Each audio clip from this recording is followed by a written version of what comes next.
Members of Congress, I have the high privilege and distinct honor of presenting to you the President of the United States.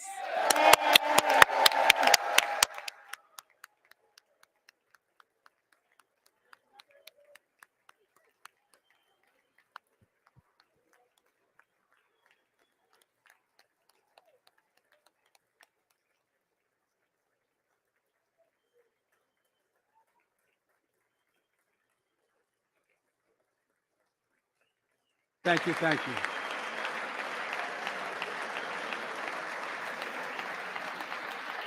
Thank you all very much.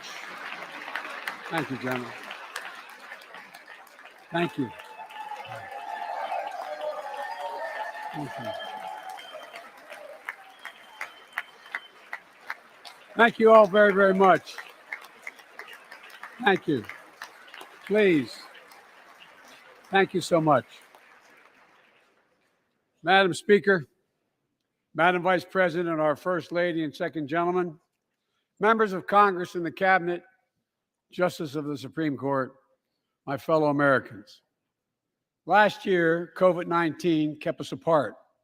This year, we're finally together again. Tonight,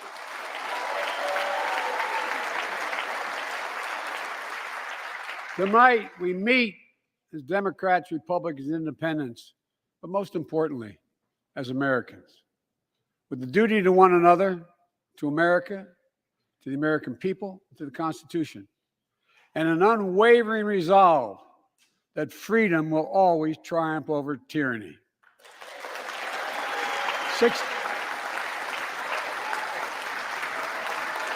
Thank you.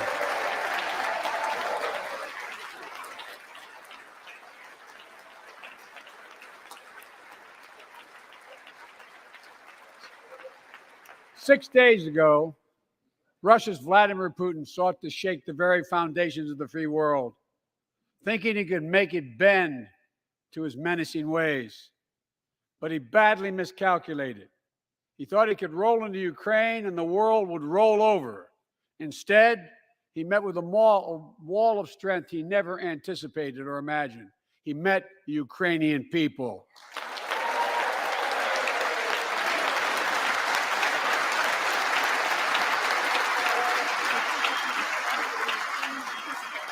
From President Zelensky to every Ukrainian, their fearlessness, their courage, their determination literally inspires the world. Groups of citizens blocking tanks with their bodies, everyone from students to retirees to teachers, turned soldiers defending their homeland. And in this struggle, President Zelensky said in his speech to the European Parliament, "Light will win over darkness." The Ukrainian ambassador to the United States is here tonight, sitting with the First Lady. Let each of us, if you're able to stand and send an unmistakable signal to the world of Ukraine. Thank you. Thank you, thank you, thank you.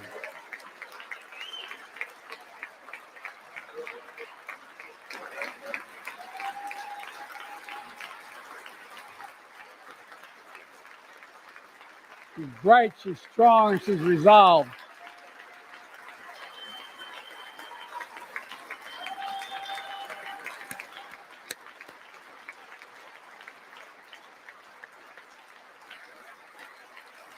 Yes, we, the United States of America, stand with the Ukrainian people. Throughout our history, we've learned this lesson. When dictators do not pay a price for their aggression, they cause more chaos. They keep moving, and the cost, the threats to America and America to the world keeps rising. That's why the NATO alliance was created, to secure peace and stability in Europe after World War II. The United States is a member, along with 29 other nations. It matters. American diplomacy matters. American resolve matters. Putin's latest attack on Ukraine was premeditated and totally unprovoked. He rejected repeated efforts at diplomacy. He thought the West and NATO wouldn't respond. He thought he could divide us at home, in this chamber, in this nation. He thought he could divide us in Europe as well. But Putin was wrong. We are ready. We are united, and that's what we did. We stayed united. We prepared extensively and carefully. We spent months building coalitions of other freedom-loving nations in Europe and the Americas, from America to the Asian and African continents, to confront Putin. Like many of you, I spent countless hours unifying our European allies. We shared with the world in advance what we knew Putin was planning and precisely how he would try to falsify and justify his aggression. We countered Russia's lies with the truth. And now that he's acted, the free world is holding him accountable, along with 27 members of the European Union, including France, Germany, Italy, as well as countries like the United Kingdom, Canada, Japan, Korea, Australia, New Zealand, and many others. Even Switzerland are inflicting pain on Russia and supporting the people of Ukraine. Putin is now isolated from the world more than he has ever been. Together,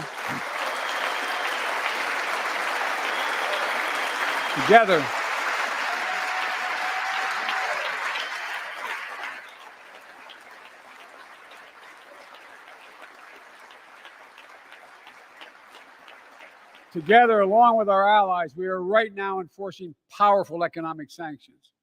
We're cutting off Russia's largest banks from the international financial system, preventing Russia's central bank from defending the Russian ruble, making Putin's $630 billion war fund worthless. We're choking Russia's access. To technology that will sap its economic strength and weaken its military for years to come. Tonight, I say to the Russian oligarchs and the corrupt leaders who bilked billions of dollars off this violent regime, no more. The United States,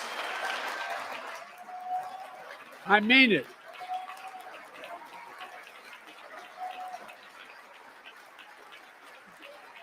The United States Department of Justice is assembling a dedicated task force to go after the crimes of the Russian oligarchs. We're joining with European allies to find and seize their yachts, their luxury apartments, their private jets.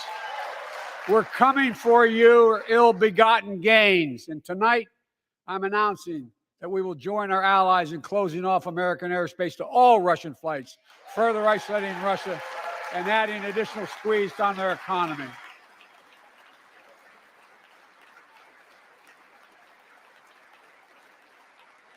He has no idea what's coming. The ruble has already lost 30% of its value. The Russian stock market has lost 40% of its value, and trading remains suspended. The Russian economy is reeling, and Putin alone is the one to blame. Together with our allies, we're providing support to the Ukrainians in their fight for freedom. Military assistance, economic assistance, humanitarian assistance. We're giving more than $1 billion of direct assistance to Ukraine, and will continue to aid the Ukrainian people as they defend their country and help ease their suffering.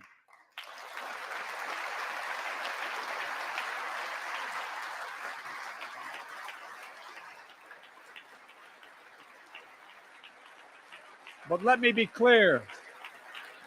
Our forces are not engaged and will not engage in the conflict with Russian forces in Ukraine. Our forces are not going to Europe to fight Ukraine, but to defend our NATO allies in the event that Putin decides to keep moving west. For that purpose, we have mobilized American ground forces, air squadrons, ship deployments to protect NATO countries, including Poland, Romania, Latvia, Lithuania, and Estonia. And as I've made crystal clear, the United States and our allies will defend every inch of territory that is NATO territory with the full force of our collective power. Every single inch.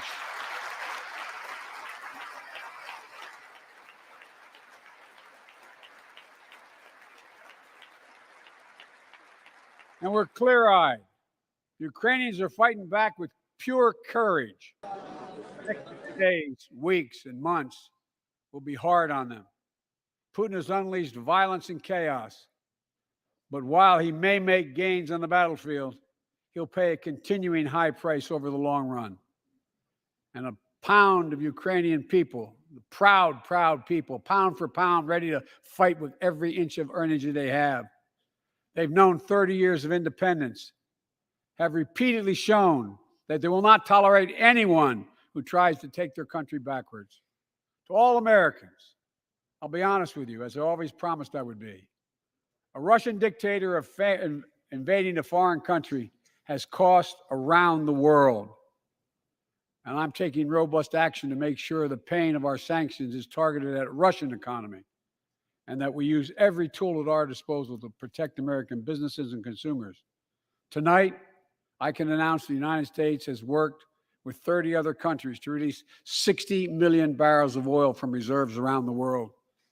America will lead that effort, releasing 30 million barrels of our own strategic petroleum reserve. And we stand ready to do more if necessary, united with our allies. These steps will help blunt gas prices here at home, but I know news about what's happening can seem alarming to all Americans. But I want you to know we're going to be okay. We're going to be okay. When the history of this era is written, Putin's war in Ukraine will have left Russia weaker and the rest of the world stronger. While it shouldn't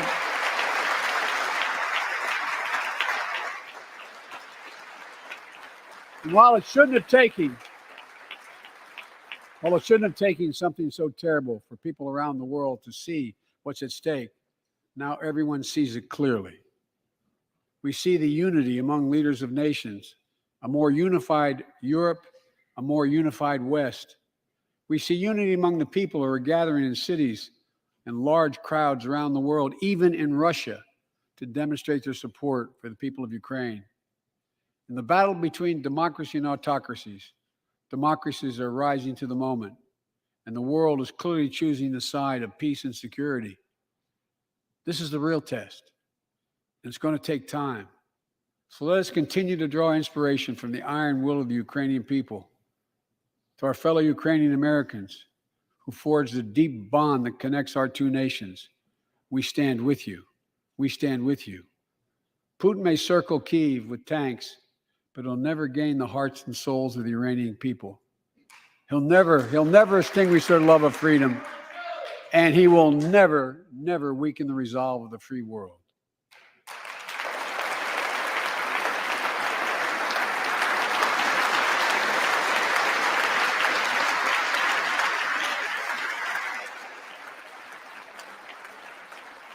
We meet tonight in an America that has lived through two of the hardest years this nation has ever faced. The pandemic has been punishing, and so many families are living paycheck to paycheck, struggling to keep up with the rising cost of food, gas, housing, and so much more. I understand, like many of you did. My dad had to leave his home in Scranton, Pennsylvania to find work. So like many of you, I grew up in a family when the price of food went up, it was felt throughout the family. It had an impact.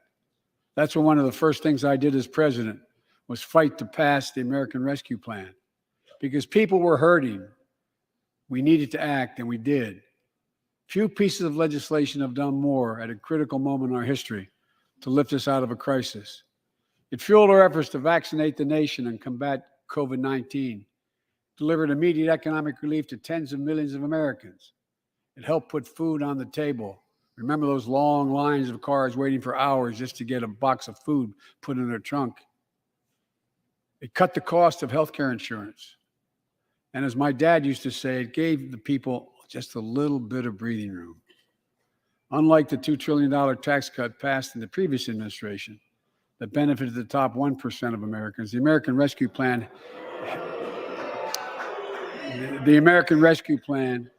helped working people and left no one behind. Folks,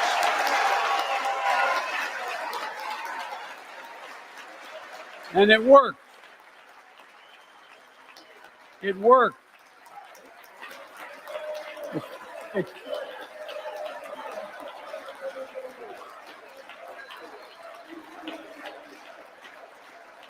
It worked. We created jobs, lots of jobs. In fact, our economy created over 6.5 million new jobs just last year. More jobs in 1 year than ever before in the history of the United States of America.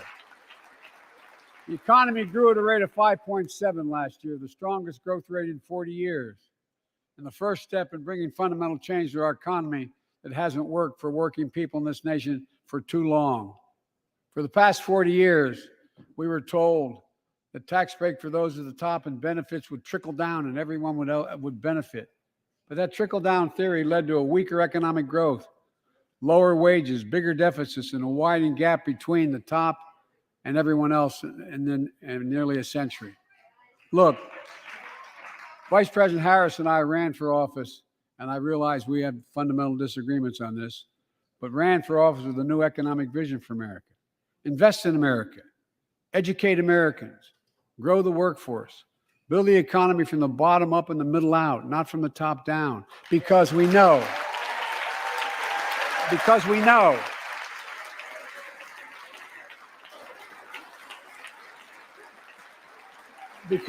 when the middle class grows, the poor have a way up and the wealthy do very well. America used to have the best roads, bridges, and airports on earth. And now our infrastructure is ranked 13th in the world. We won't be able to compete for the jobs of the 21st century if we don't fix it. That's why it was so important to pass the bipartisan infrastructure law. And I thank my Republican friends who joined to invest and rebuild America, the single biggest investment in history. It was a bipartisan effort, and I want to thank the members of both parties who worked to make it happen. We're done talking about infrastructure weeks. We're now talking about an infrastructure decade. And look,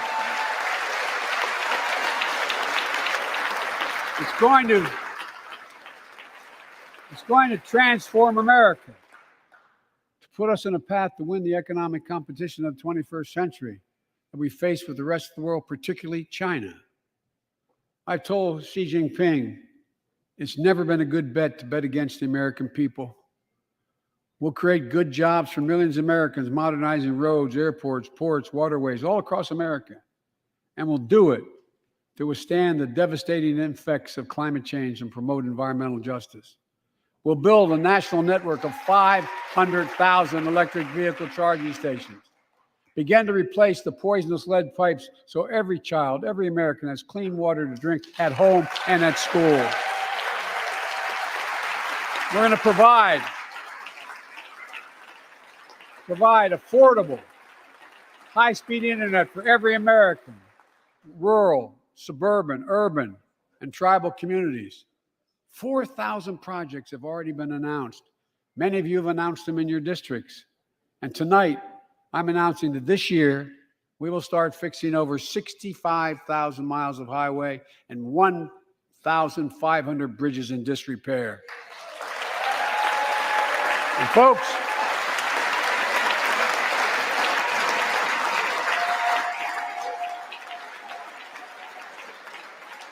when we use taxpayers' dollars to rebuild America, we're going to do it by buying America. Buy American products. Support American jobs. The federal government spends about $600 billion a year to keep this country safe and secure. There's been a law on the books for almost a century to make sure taxpayers' dollars support American jobs and businesses. Every administration, Democrat or Republican, says they'll do it, but we're actually doing it. We'll buy America to make sure everything from the deck of an aircraft carrier to the steel on highway guardrails is made in America from beginning to end. All of it. All of it.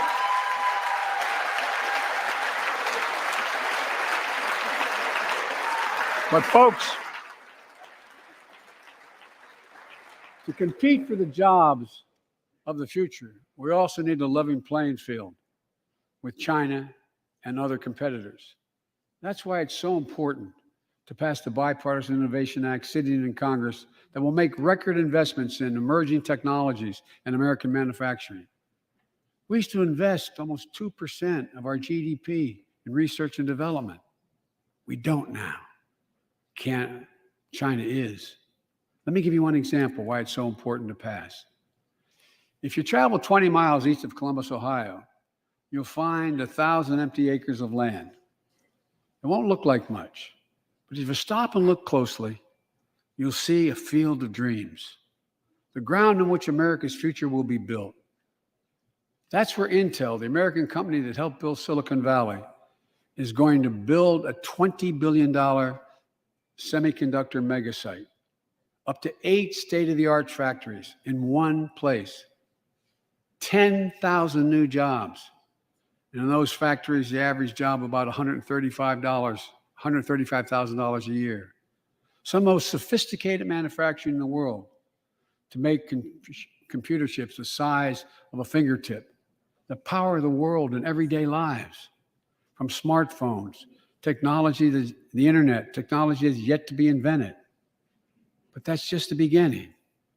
Intel CEO Pat Gelsinger, who is here tonight, I don't know where Pat is. Pat, there you go, Pat, stand up.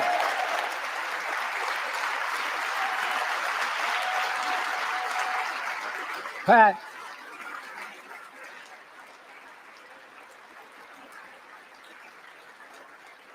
came to see me and he told me they're ready to increase their investment from $20 billion to $100 billion. That would be the biggest investment in manufacturing in American history. And all they're waiting for is for you to pass this bill. So let's not wait any longer. Send it to my desk, I'll sign it, and we'll really take off in a big way. And folks, Intel is not alone. There's something happening in America. Just look around and you'll see an amazing story. The rebirth of pride that comes from stamping products made in America. The revitalization of American manufacturing. Companies are choosing to build new factories here when just a few years ago they would have gone overseas. That's what's happening. Ford is investing $11 billion in electric vehicles, creating 11,000 jobs across the country. GM is making the largest investment in its history, $7 billion to build electric vehicles, creating 4,000 jobs in Michigan. All told, 369,000 new manufacturing jobs were created in America last year alone. Folks,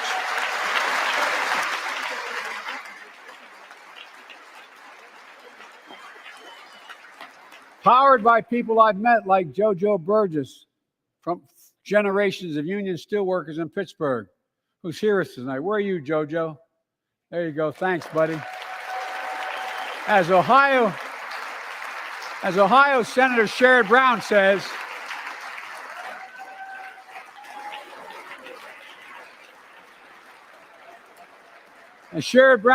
it's time to bury the label Rust Belt.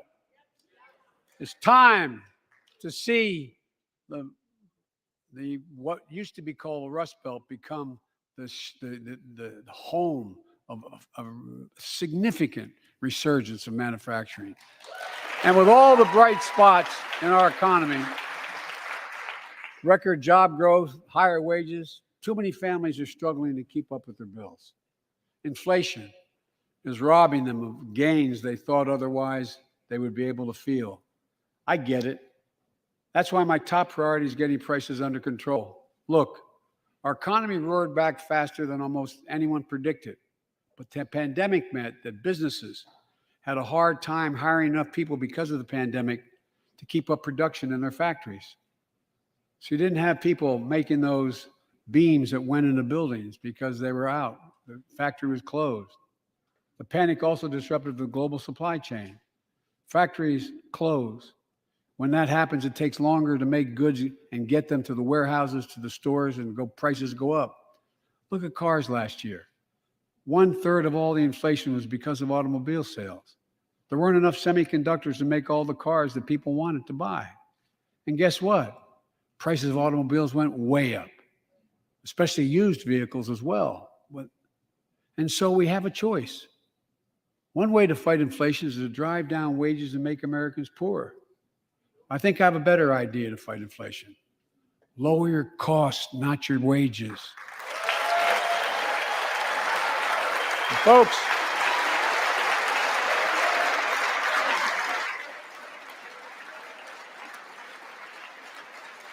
that means make more cars and semiconductors in America, more infrastructure and innovation in America, more goods moving faster and cheaper in America, more jobs where you can earn a good living in America. Instead of relying on foreign supply chains, let's make it in America. Look, economists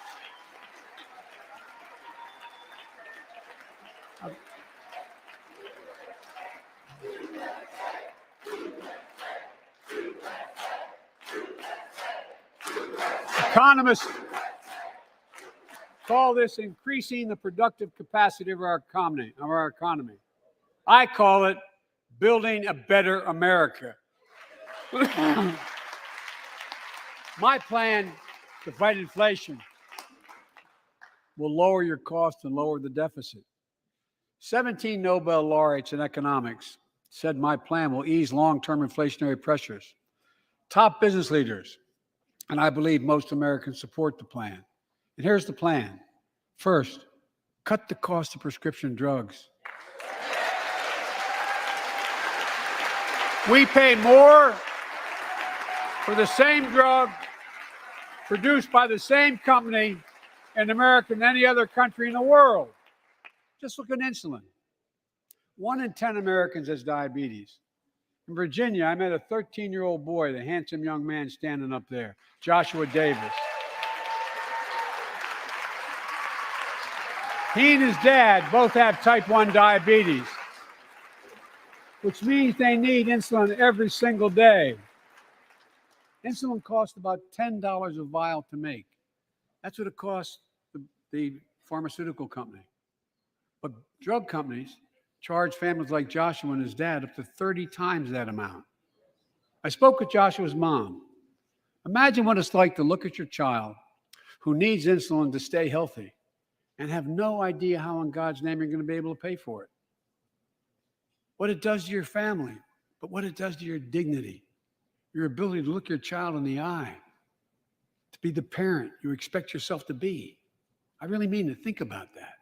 That's what I think about. You know, yesterday, Joshua's here tonight, but yesterday was his birthday. Happy birthday, buddy, by the way. For Joshua and 200,000 other young people with type 1 diabetes, let's cap the cost of insulin at $35 a month so everyone can afford it. And drug companies will do very, very well, their profit margin. While we're at it, I know we have great disagreements on this floor with this. Let's let Medicare negotiate the price of prescription drugs.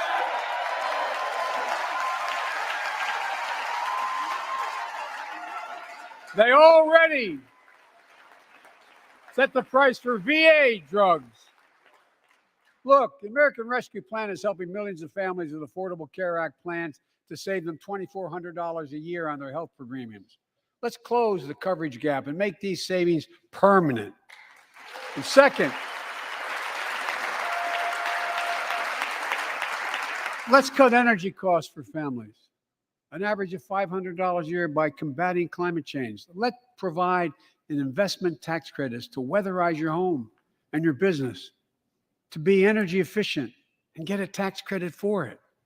Double America's clean energy production in solar, wind, and so much more. Lower the price of electric vehicles, saving another $80 a month that you're not going to have to pay at the pump. Folks,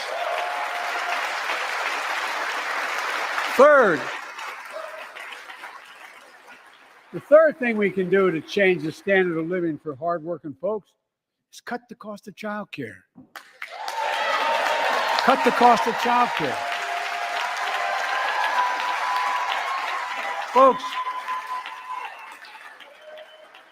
If you live in a major city in America, you pay up to $14,000 a year for child care per child. I was a single dad for 5 years, raising 2 kids. I had a lot of help, though. I had a mom, a dad, a brother, and a sister that really helped. But middle class and working folks shouldn't have to pay more than 7% of their income to care for the young children. My plan would cut the cost of child care in half for most families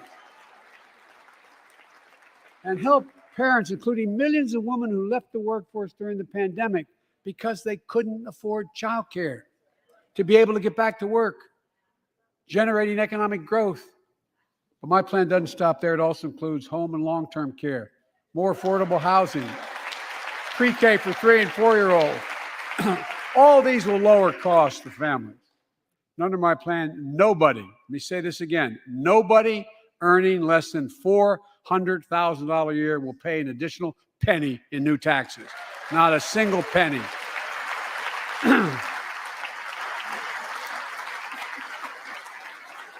I may be wrong, but my guess is if we took a secret ballot in this floor, that we'd all agree that the present tax system ain't fair. We have to fix it. I'm not looking to punish anybody, but let's make corporations and wealthy Americans start paying their fair share. Look, last year,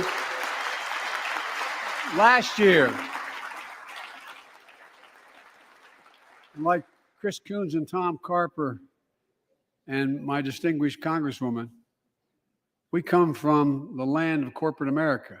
There are more corporations incorporated in America than every other state in America combined. And I still won 36 years in a row. The point is, even they understand they should pay just a fair share. Last year, 55 of the Fortune 500 companies earned $40 billion in profit and paid zero in federal taxes. Now look, it's not fair.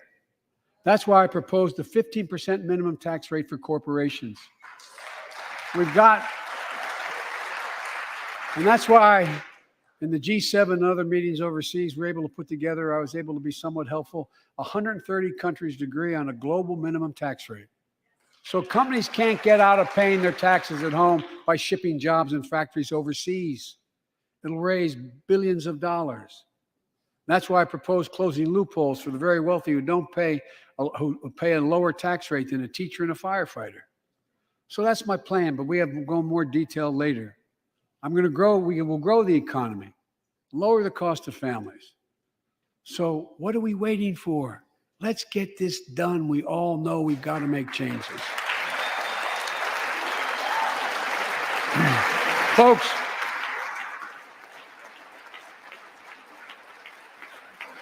and while you're at it, confirm my nominees for the Federal Reserve, which plays a critical role in fighting inflation. My plan will not only lower costs and give families a fair shot, it will lower the deficit. The previous administration not only ballooned the deficit with those tax cuts for the very wealthy and corporations, it undermined the watchdogs, the job of those to keep pandemic relief funds being wasted. Remember we had those debates about whether or not those watchdogs should be able to see every day how much money was being spent, where was it going to the right place? But in my administration, the watchdogs are back. And we're going to go after the criminals who stole billions of relief money meant for small business and millions of Americans. Tonight, I'm announcing that the Justice Department will soon name a chief prosecutor for pandemic fraud.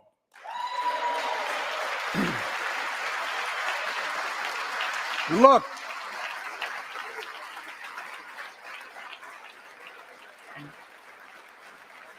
I think we all agree, thank you.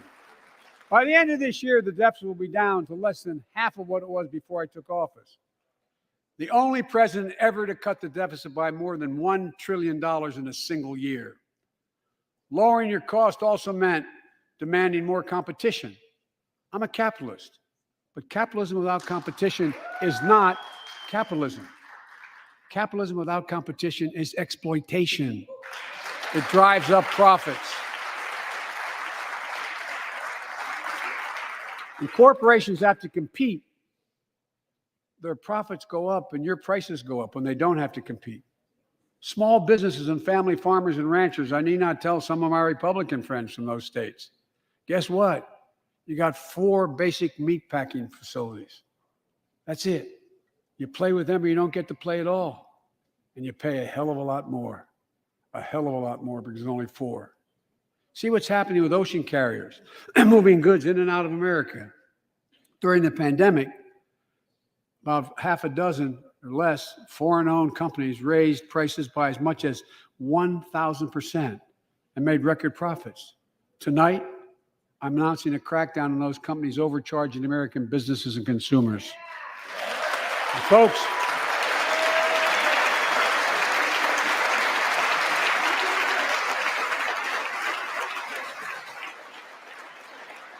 and as Wall Street firms take over more nursing homes, quality in those homes has gone down and costs have gone up. That ends on my watch. Medicare is going to set higher standards for nursing homes and make sure your loved ones get the care they deserve and that they inspect and they will look at closely. We're also going to cut costs to keep the economy going strong and giving workers a fair shot, provide more training and apprenticeships, hire them based on skills, not just their degrees. Let's pass the Paycheck Fairness Act and paid leave. Raise the minimum wage to $15 an hour and extend the child tax credit so no one has to raise a family in poverty. Let's increase Pell Grants, increase our historic support for HBCUs, and invest in what Jill, our First Lady who teaches full-time, calls America's best kept secret, community colleges. Look, let's pass the PRO Act. When a majority of workers want to form a union, they shouldn't be able to be stopped. When we invest in our workers and we build an economy from the bottom up and the middle out together, we can do something we haven't done in a long time. Build a better America. For more than 2 years, COVID has impacted every decision in our lives and the life of this nation. And I know you're tired, frustrated, and exhausted. That doesn't even count the close to 1 million people who sit at a dining room table or a kitchen table and look at an empty chair because they lost somebody. But I also know this, because of the progress we've made, because of your resilience and the tools that we have been provided by this Congress, tonight I can say we're moving forward safely back to more normal routines. We've reached a new moment in the fight against COVID-19, where severe cases are down to a level not seen since July of last year. Just a few days ago, the Center for Disease Control and Prevention issued a new mask guidelines. Under the new guidelines, most Americans and most of the country can now go mask-free. And based on projections, more of the country will reach a point across the next couple of weeks. And thanks to the progress we've made in the past year, COVID-19 no longer need control our lives. I know some are talking about living with COVID-19, but tonight I say that we never will just accept living with COVID-19. We'll continue to combat the virus as we do other diseases. And because this virus mutates and spreads, we have to stay on guard. And here are 4 common sense steps as we move forward safely, in my view. First, stay protected with vaccines and treatments. We know how incredibly effective vaccines are. If you're vaccinated and boosted, you have the highest degree of protection. We'll never give up on vaccinating more Americans. Now, I know parents with kids under 5 are eager to see their vaccines authorized for their children. Scientists are working hard to get that done. We'll be ready with plenty of vaccines if and when they do. We're all ready. We are also ready with antiviral treatments. If you get COVID-19, the Pfizer pill reduces your chances of ending up in the hospital by 90%. I've ordered more pills than anyone in the world has. Pfizer is working overtime to get us 1 million pills this month and more than double that next month. And now we're launching the Test to Treat initiative. So people can get tested at a pharmacy, and if they prove positive, receive the antiviral pills on the spot at no cost. Folks, if you're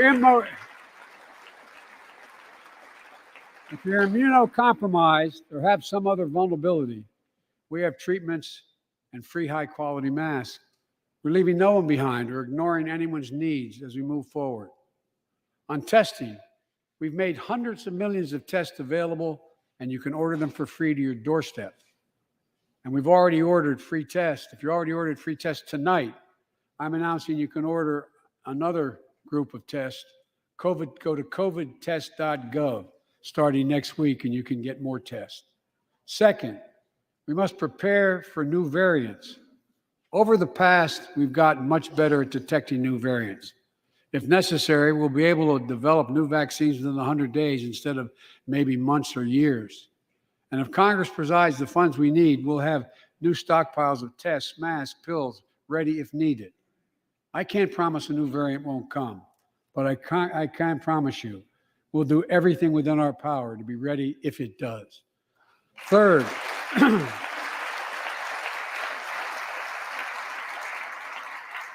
we can end the shutdown of schools and businesses. We have the tools we need. It's time for America to get back to work and fill our great downtowns again with people. People working from home can feel safe and begin to return to their offices. We're doing that here in the federal government. The vast majority of federal workers will once again work in person. Our schools are open. Let's keep it that way. Our kids need to be in school.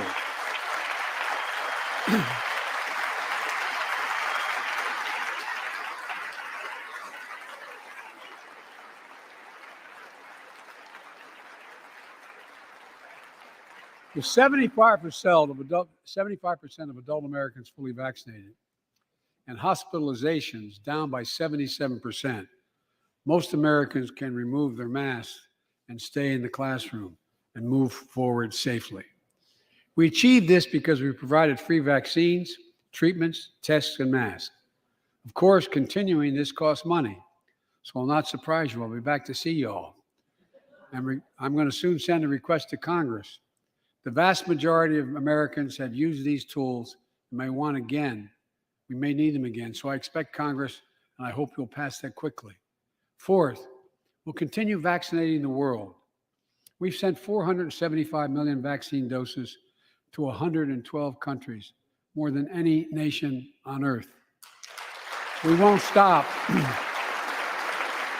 because you can't build a wall high enough to keep out a vaccine. The vaccine can stop the spread of these diseases. You know, we've lost so much in COVID-19. Time with one another. The worst of all, the loss of life. Let's use this moment to reset. So stop looking at COVID as a partisan dividing line. See it for what it is, a god-awful disease. Let's stop seeing each other as enemies and start seeing each other for who we are, fellow Americans. Look,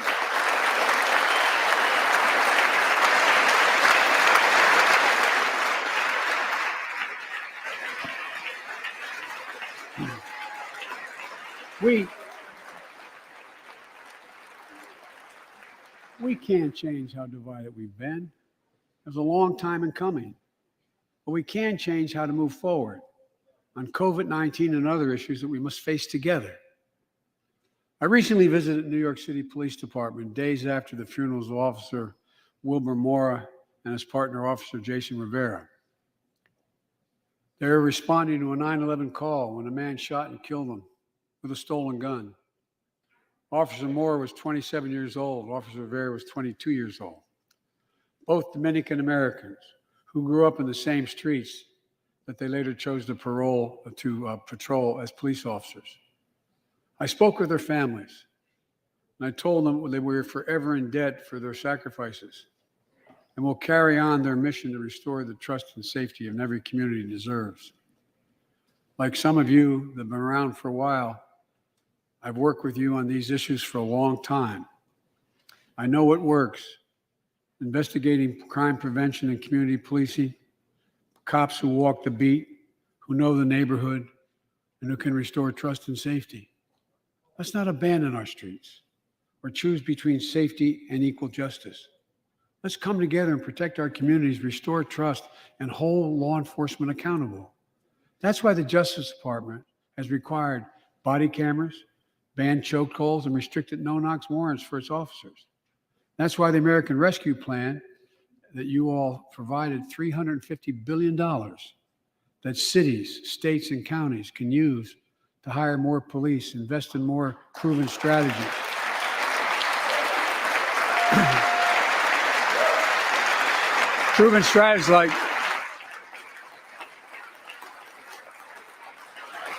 Proven strategies like community violence interruption, trusted messengers, breaking the cycle of violence and trauma, and giving young people some hope. We should all agree the answer is not to defund the police, it's to fund the police. Fund them. Fund them.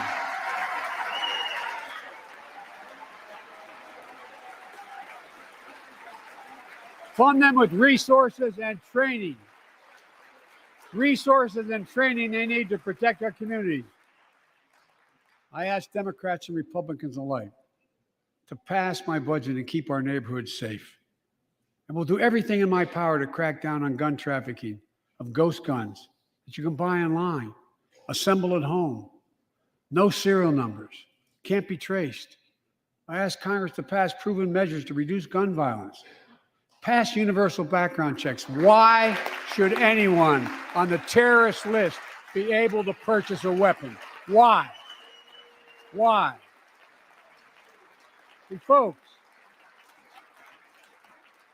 ban assault weapons with high-capacity magazines hold up to 100 rounds. You think the deer are wearing Kevlar vests? Look, repeal the liability shield. It makes gun manufacturers the only industry in America that can't be sued. The only one. Imagine had we done that with the tobacco manufacturers. These laws don't infringe on the Second Amendment. They save lives. The most fundamental right in America is the right to vote and have it counted. And look, it's under assault. In state after state, new laws have been passed, not only to suppress the vote, we've been there before, but to subvert the entire election. You can't let this happen. Tonight, I call on the Senate to pass the Freedom to Vote Act, pass the John Lewis Act, Voting Rights Act. And while you're at it, pass the Disclose Act so Americans know who's funding our elections. Look, tonight, I'd like to honor someone who dedicated his life to serve this country. Justice Breyer, an Army veteran, constitutional scholar, retiring Justice of the United States Supreme Court. Justice Breyer, thank you for your service. Thank you, thank you, thank you. I mean it. Get up, stand, let them see you. Thank you.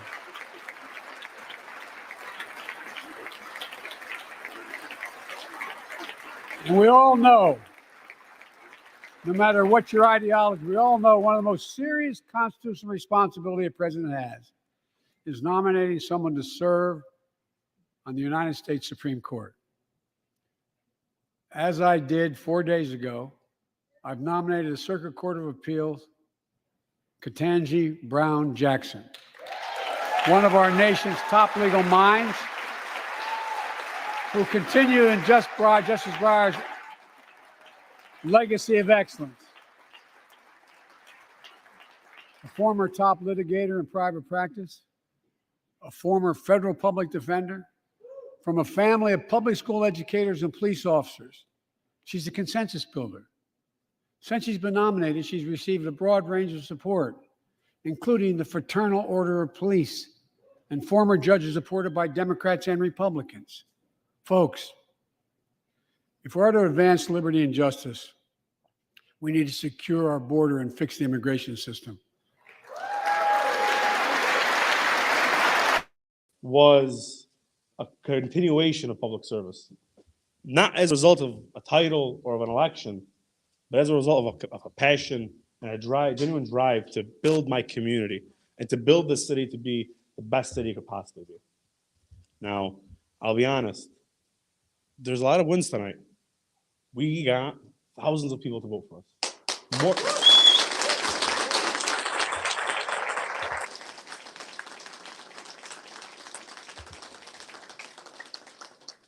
More than just that, we proved that we were able to show to individuals across the city that our campaign cared, had compassion, had vision, and had courage to call out inequities both locally and across the state. And to me,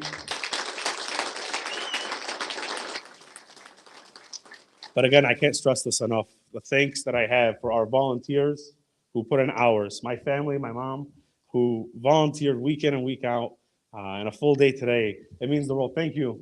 Thank you. Thank you, Mom. I love you. So businesses have workers they need, and families don't wait decades to reunite. It's not only the right thing to do, it's economically smart thing to do. That's why the immigration reform is supported by everyone from labor unions to religious leaders to the U.S. Chamber of Commerce. Let's get it done once and for all. Folks,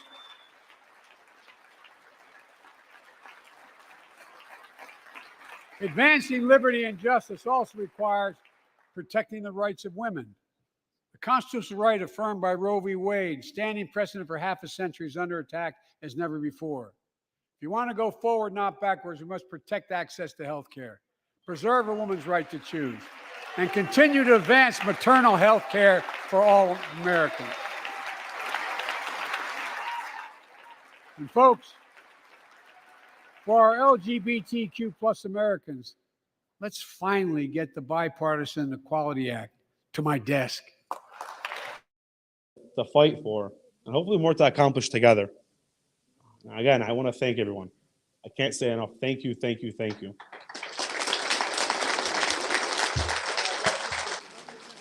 No, it's not the end. It's the beginning. Thank you.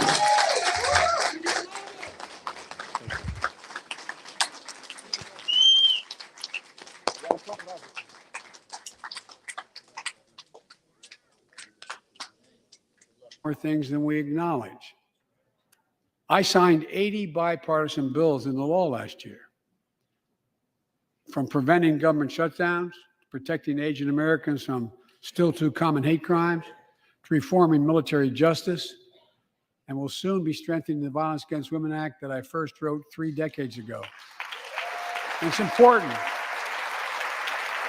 It's important for us to show the nation we can come together and do big things. So tonight I'm offering a unity agenda for the nation. 4 big things we can do together, in my view. First, beat the opioid epidemic. There's so much we can do. Increase funding for prevention, treatment, harm reduction, and recovery. Get rid of outdated rules and stop doctors that stop doctors from prescribing treatments. Stop the flow of illicit drugs by working with state and local law enforcement to go after the traffickers. And if you're suffering from addiction, you should know you're not alone. I believe in recovery, and I celebrate the 23 million Americans in recovery. Second, let's take on mental health, especially among our children whose lives and education have been turned upside down. The American Rescue Plan gave schools money to hire teachers and help students make up for lost learning. I urge every parent to make sure your school does just that. They have the money. We can all play a part. Sign up to be a tutor or a mentor. Children were also struggling before the pandemic: bullying, violence, trauma, and the harms of social media. As Frances Haugen, who is here tonight with us, has shown, we must hold social media platforms accountable for the national experiment they're conducting on our children for profit.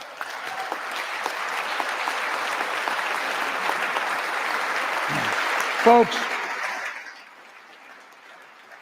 thank you. Thank you for the courage you showed. It's time to strengthen privacy protections, ban targeted advertising to children, demand tech companies stop collecting personal data on our children. And let's get all Americans the mental health services they need. More people can turn for help, and full parity between physical and mental health care if we treat it that way in our insurance. Look,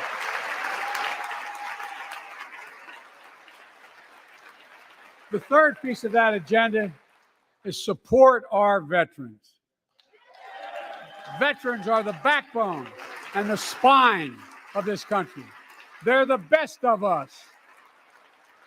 I've always believed that we have a sacred obligation to equip those we send to war and care for those in their family when they come home.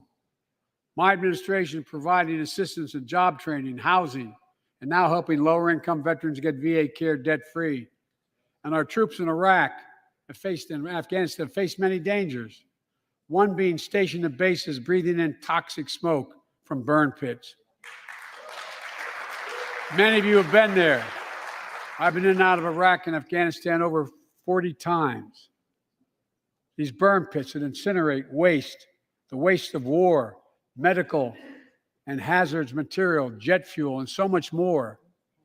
And they come home, many of the world's fittest and best trained warriors in the world. Never the same. Headaches, numbness, dizziness. A cancer that would put them in a flag-draped coffin. I know. One of those soldiers was my son, Major Bo Biden. I don't know for sure if the burn pit that he lived near, that his hooch was near in Iraq and earlier than that in Kosovo, is the cause of his brain cancer, the disease of so many other troops. But I am committed to find out everything we can, committed to military families like Danielle Robinson from Ohio, the widow of Sergeant First Class Heath Robinson.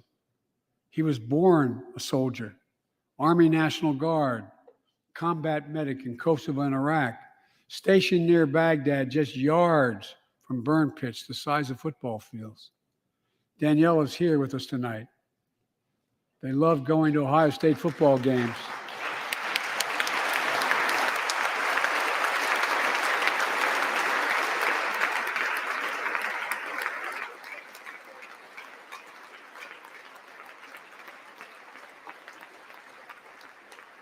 And he loved building Legos with their daughter. But cancer from prolonged exposure to burn pits ravaged Heath's lungs and body. Danielle says Heath was a fighter to the very end. He didn't know how to stop fighting, and neither did she. Through her pain, she found purpose to demand that we do better. Tonight, Danielle, we are going to do better. The VA is pioneering new ways of linking toxic exposure to disease, already helping more veterans get benefits. And tonight, I'm announcing we're expanding eligibility to veterans suffering from 9 respiratory cancers. I'm also calling on Congress to pass a law to make sure veterans devastated by toxic exposure in Iraq and Afghanistan finally get the benefits and the comprehensive health care they deserve.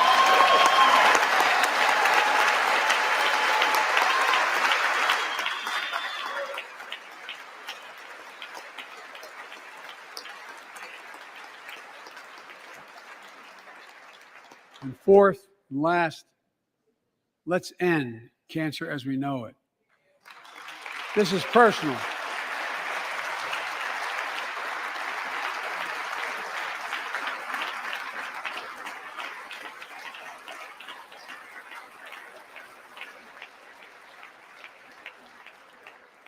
This is personal to me and to Jill and to Kamala and so many of you. So many of you have lost someone you love. Husband, wife, son, daughter, mom, dad. Cancer is the number 2 cause of death in America, second only to heart disease. Last month, I announced the plan to supercharge the cancer moonshot that President Obama asked me to lead 6 years ago. Our goal is to cut cancer death rates by at least 50% over the next 25 years, and I think we can do better than that. Turn cancers from death sentences into treatable diseases. more support for patients and their families. To get there, I call on Congress to fund what I called ARPA-H, Advanced Research Projects Agency for Health, patterned after DARPA in the Defense Department. Projects that led in DARPA to the internet, GPS, and so much more that make our forces more safer and be able to wage war with more clarity. ARPA will have a singular purpose: to drive breakthroughs in cancer, Alzheimer's and diabetes, and more. A unity agenda for the nation. We can do these things. It's within our power. And I don't see a partisan edge to any one of those four things. My fellow Americans, tonight, we've gathered in this sacred space, the citadel of democracy, in this Capitol. Generation after generation of Americans have debated great questions, amid great strife, and have done great things. We fought for freedom, expanded liberty, debated totalitarianism and terror. We built the strongest, freest, and most prosperous nation the world has ever known. Now is the hour, our moment of responsibility, our test of resolve and conscience, of history itself. It is in this moment that our character of this generation is formed. Our purpose is found. Our future is forged. Well, I know this nation. We'll meet the test, protect freedom and liberty, expand fairness and opportunity, and we will save democracy. As hard as those times have been, I'm more optimistic about America today than I've been my whole life, because I see the future that's within our grasp, because I know there's simply nothing beyond our capacity. We're the only nation on earth that has always turned every crisis we faced into an opportunity. The only nation that can be defined by a single word: possibilities. So on this night, on our 245th year as a nation, I've come to report on the state of the nation, the State of the Union. And my report is this: the State of the Union is strong because you, the American people, are strong. We are stronger today. We are stronger today than we were a year ago. And we'll be stronger a year from now than we are today. This is our moment to meet and overcome the challenges of our time. And we will, as one people, one America, the United States of America. God bless you all, and may God protect our troops. Thank you. Go get him.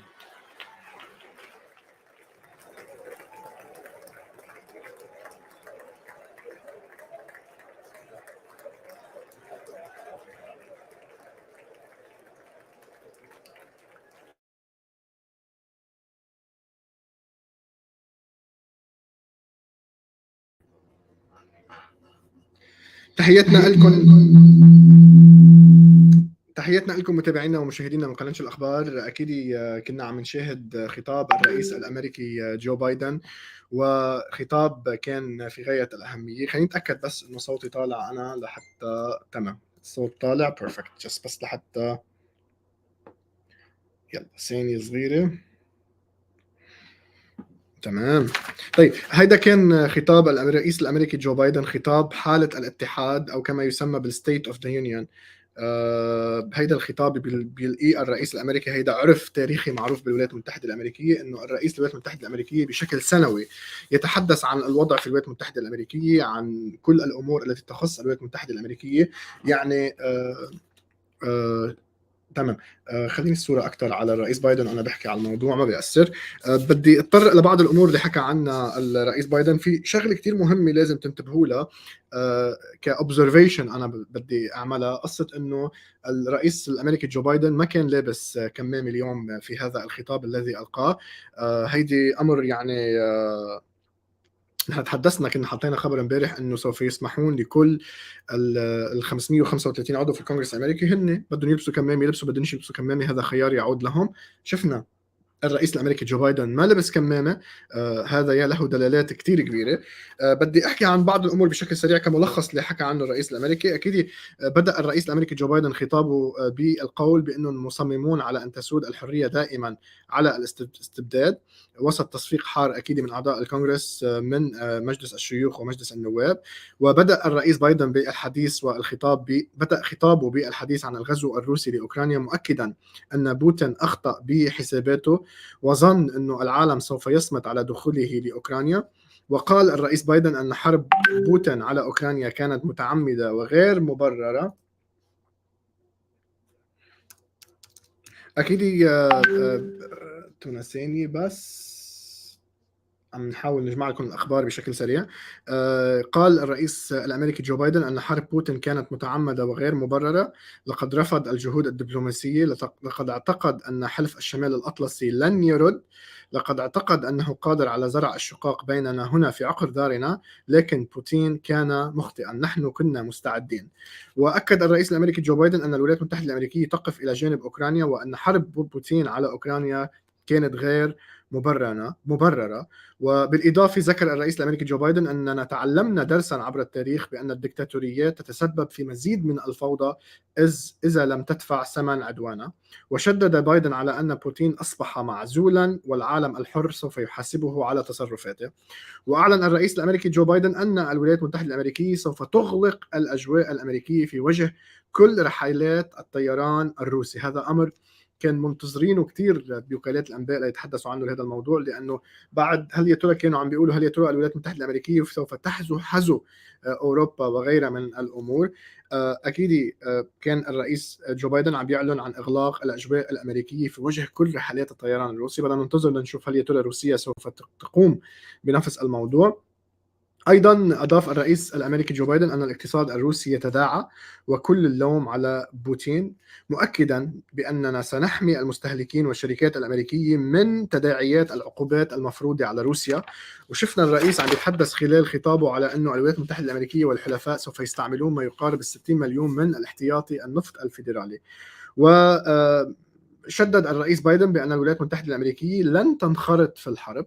حسب قوله قال: ننشر قواتنا لحماية حلفائنا في الناتو ولا نعتزم القتال في أوكرانيا.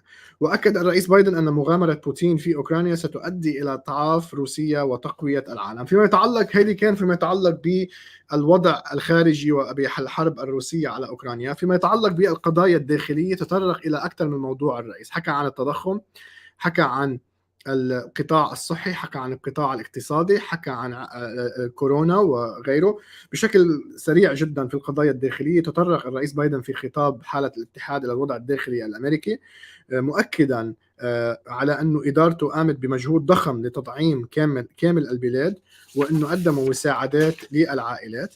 وقدم الرئيس بايدن شكره لأعضاء الحزبين الديمقراطي والجمهوري الذين عملوا معا لتمرير قانون البنى التحتية، مشددا على أنه إدارته خلقت عددا قياسيا من الوظائف في العام المنقضي. وأعلن الرئيس بايدن أن الحكومة الأمريكية ستبدأ بإصلاح الطرقات والجسور وتحسين نوعية مياه الشرب وتقوية شبكات الإنترنت في الولايات المتحدة الأمريكية. وأيضا أضاف الرئيس بايدن بأننا نحن مطالبون بالنجاح في منافستنا مع الصين ودول أخرى. بالإضافة إلى ذلك أكد الرئيس بايدن أنه يعمل من أجل السيطرة على الأسعار والتحكم في التضخم، وقال أن خطته لمواجهة التضخم تقوم على خفض التكاليف بدلا من خفض المعاشات. بالإضافة إلى ذلك قال الرئيس بايدن أنه ينبغي جعل أسعار الأدوية في متناول الجميع، ويجب أن يدفع الأثرياء حصتهم العادلة من الضرائب. وأيضا تطرق الرئيس بايدن إلى دور الولايات المتحدة الأمريكية في مساعدة العالم لمواجهة جائحة كورونا، قائلا بأنه أرسلت الولايات المتحدة الأمريكية ملايين اللقاحات إلى الكثير من دول العالم وسوف تستمر في ذلك. وأكد أيضا أن الولايات المتحدة عليها أن تستعد للمتحورات الجديدة من فيروس كورونا. بالإضافة أكد الرئيس بايدن على أهمية التحقق من خلفيات مشتري الأسلحة. بيع الأسلحة بأمريكا هو منتشر بشكل كبير جدا، فعم بيقول يجب التأكد من الباك جراوند، يعملوا باك جراوند تشيك خلفيات المشتري الأسلحة. عم بيقول لماذا يتمكن شخص مصنف على رائحة الإرهاب من الحصول على السلاح، وأيضا تطرق الرئيس بايدن إلى تشريعات إصلاحية منها قانون حرية التصويت والاقتراع اللي أكيد دعا المشرعين إلى التصويت عليه وتمريره من الكونغرس الأمريكي. كما أيضا طالب الرئيس الأمريكي جو بايدن بتعديل قوانين الهجرة والإجراءات على الحدود الأمريكية، وأكد أنه إدارته ستعزز قانون حماية المرأة من العنف وسوف يسعى إلى حماية الأطفال من الضغوطات والتنمر. هذا يا إخواننا يعتبر كما ذكرنا لكم أول خطاب للرئيس الأمريكي جو بايدن عن حالة الاتحاد، كون السنة الماضية لم يستطع الرئيس الإدلاء بهذا الخطاب في الكونغرس الأمريكي نتيجة فيروس كورونا.